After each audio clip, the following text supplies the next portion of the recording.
Je m'appelle Anne-Marie Jean. J'ai un parcours qui a été beaucoup dans les métiers de la communication. Communication, aussi marketing, ressources humaines, stratégie, relations extérieures, voilà, dans plusieurs entreprises, dont une qui a occupé l'essentiel de mon parcours, puisque ça fait déjà 20 ans que j'y suis, qui est le groupe La Poste. Et dans mes fonctions les plus récentes à La Poste, j'ai été déléguée régionale du groupe en Alsace. Et ensuite, je suis partie au siège, à la direction de l'engagement sociétal du groupe. Et depuis quelques mois, je travaille pour une commission parlementaire qui s'appelle Commission supérieure du numérique et des postes. Alors la Poste, elle est très bousculée, plus sans doute que d'autres entreprises, par la révolution numérique, par l'irruption du numérique. Elle l'est au même titre que toutes les entreprises dans le fait que ça transforme les métiers, que le fait qu'il y ait des canaux numériques qui entrent dans la relation client change la relation client et amène à évoluer et permet aussi de proposer de nouvelles offres. Mais elle est aussi très brutalement impactée par l'email qui transpose énormément de trafic par rapport au trafic courrier. Donc pour la Poste, c'est quelque chose de très violent puisque en 10 ans, entre 2008 et 2018, c'est la moitié des volumes de courrier qui ont disparu. Ça la pousse à se transformer, ça la pousse aussi à être du coup particulièrement offensive et inventive pour se réinventer et pour proposer de nouvelles offres et intégrer pleinement les potentialités du numérique à ses activités.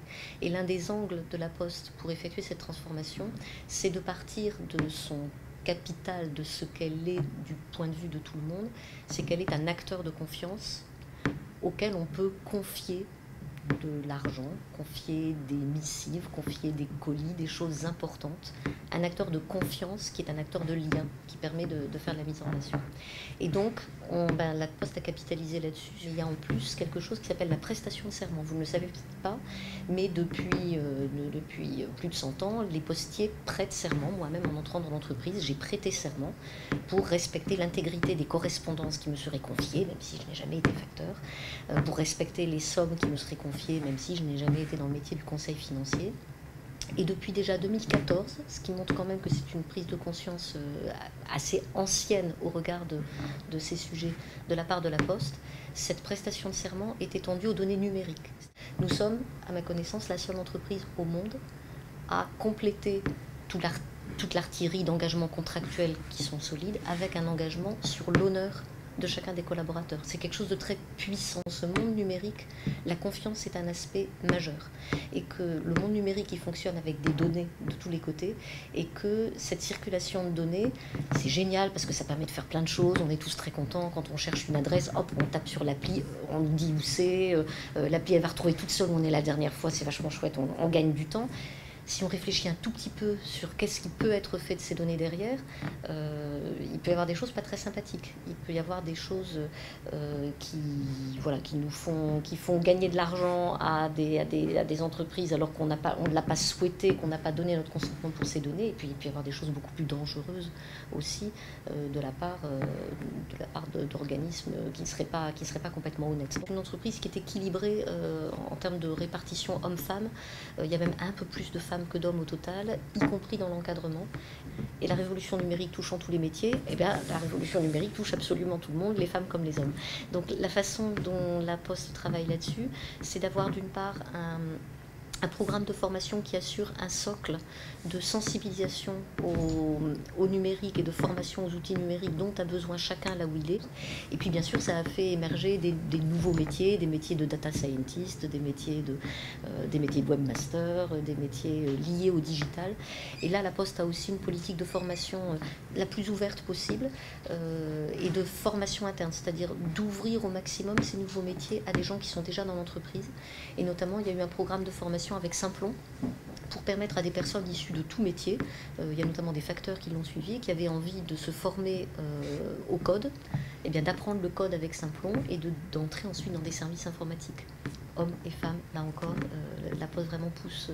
La Commission supérieure du numérique et des postes, comme son nom l'indique, travaille sur les sujets législatifs et parlementaires et réglementaires, puisque c'est une commission parlementaire liée à ces domaines d'activité, donc liée notamment au numérique. Alors dans les sujets que je viens d'évoquer, on en retrouve le pendant au niveau global. La question de la présence des femmes dans les métiers dans ces métiers-là est une préoccupation fortement portée par les par les membres de la commission. Alors bien sûr, ça serait trop facile, c'était une loi qui suffisait à régler les choses.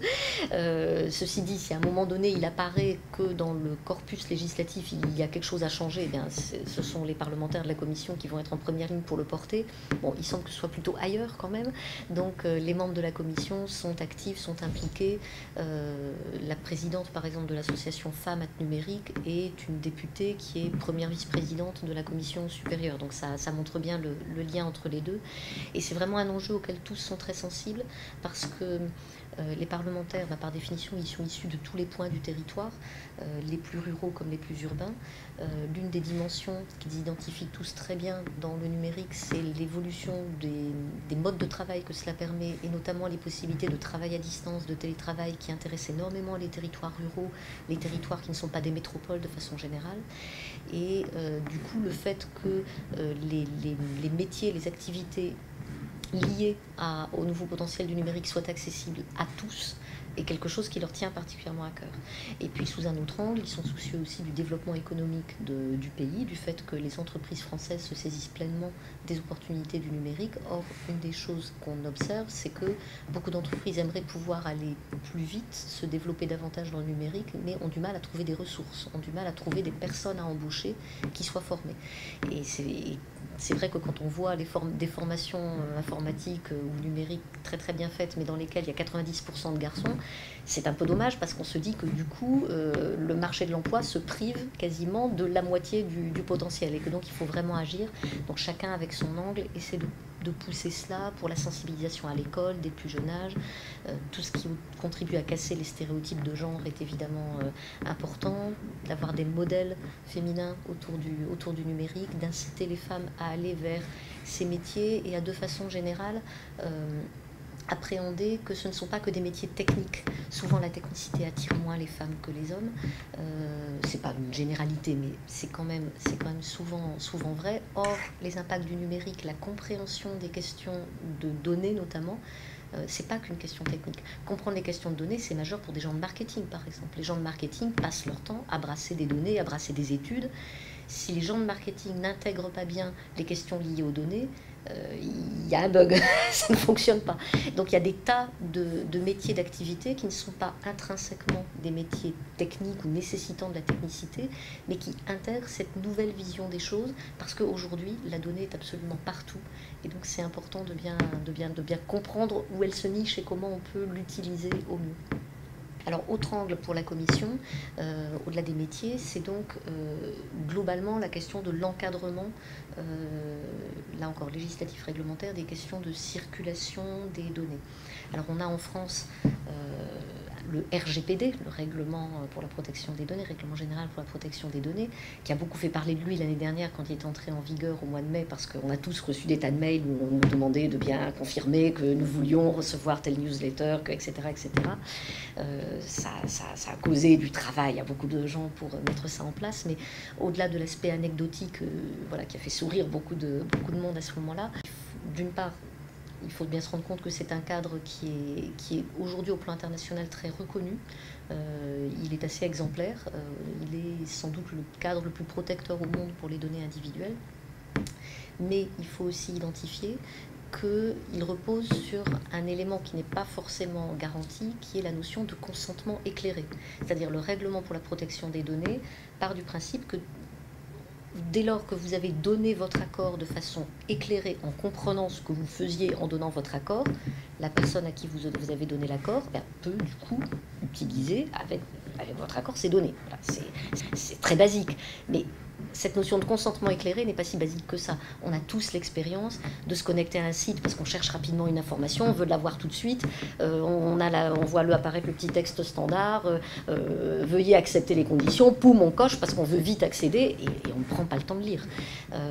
Certains ont cherché à minuter le temps qu'il fallait pour lire les conditions générales des grands opérateurs de réseaux sociaux, Facebook, Instagram, WhatsApp, Twitter, etc.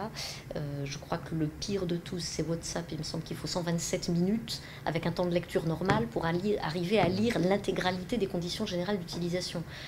Donc, ok, on peut dire que WhatsApp se conforme à la loi en vous présentant ces conditions générales et en demandant de votre part votre consentement.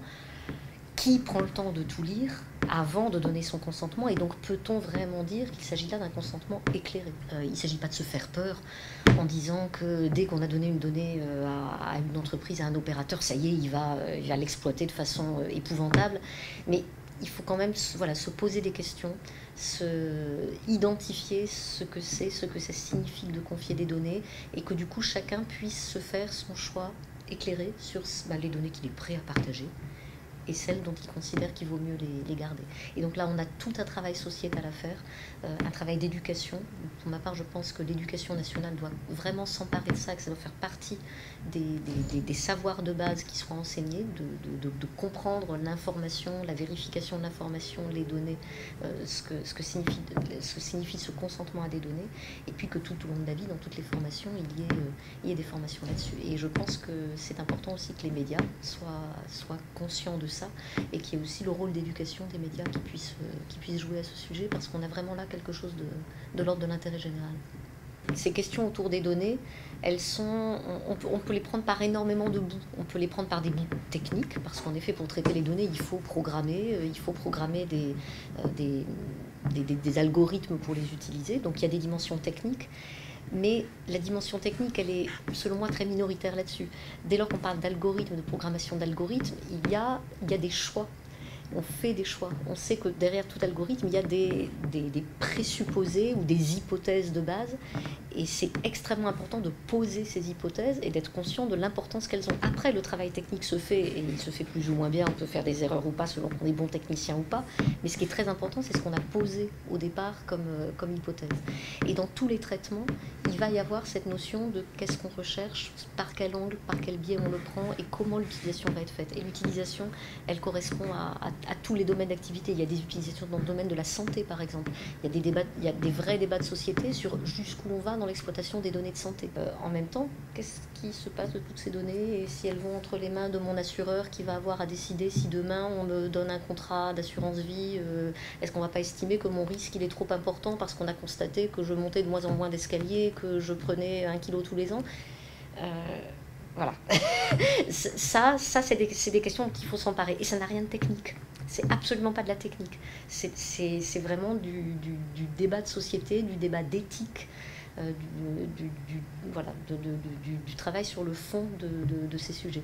Et c'est important que des parlementaires s'en saisissent, c'est ce que font les membres de la commission, mais c'est surtout important que toute la société le comprenne, que tous les professionnels qui interviennent à un moment ou à un autre de la chaîne soient en pleine conscience de ce qu'ils font, et que ce soit un débat qui soit partagé. Alors être un acteur de confiance, se positionner en tant qu'acteur de confiance sur les questions numériques et de données, ça suppose aussi d'avoir une réflexion sur comment on les partage, ces données. À partir du moment où on a dit qu'on les protégeait, ça peut être un peu paradoxal de se dire qu'on va les partager. Pour autant, en tant qu'entreprise publique, on voit bien qu'il y a toute une série de données qui peuvent très clairement contribuer à l'intérêt général. La Poste est par exemple dépositaire de la base adresse nationale. Elle en a besoin pour son activité. On comprend bien que pour distribuer des courriers à des adresses, c'est bien d'avoir les adresses et d'avoir une base adresse. La base adresse, elle sert à plein d'autres choses. Elle sert notamment aujourd'hui, par exemple, à assurer la couverture très haut débit du territoire avec le déploiement de la fibre. Le déploiement de la fibre se fait en s'appuyant sur la base adresse. Donc la Poste est amenée à partager, dans des conditions bien définies, des données telles que celles-là avec d'autres acteurs. Dans le cadre de projets tels que les projets de Smart City, de villes intelligentes qui reposent sur des analyses de données, il y a besoin aussi que différents acteurs, des acteurs énergéticiens, des acteurs de l'urbanisme, des acteurs du transport, des acteurs comme la Poste, puissent partager des données pour qu'on puisse avoir un meilleur bien-être global et prendre des bonnes décisions de monitoring de la ville. En même temps, la Poste est soucieuse de ne pas ouvrir ces données de façon irréfléchie, de façon inconsidérée. Et ce que je dis là de la Poste, puisque j'en viens, s'applique, je pense, à tout acteur qui intervient dans ce type de domaine. Donc, je crois que la Poste est consciente du fait qu'il y a un potentiel énorme au niveau partage de données dans un objectif d'intérêt général, et en même temps, comme son point de départ, c'est la confiance, la notion de tiers de confiance et l'assurance donnée à chacun que ces données soient protégées, on se doit de le faire avec beaucoup de prudence. Donc, par exemple, notamment par rapport à la mouvance Open Data, la Poste n'a pas une position aujourd'hui figée, définie, mais elle est en réflexion, en observation, et plutôt en travail au cas le cas par rapport à l'objectif poursuivi et à la façon dont les données ont été identifiées au départ. Il y a certainement un grand champ de réflexion là-dessus, et ça pourra peut-être être un sujet aussi pour la commission supérieure.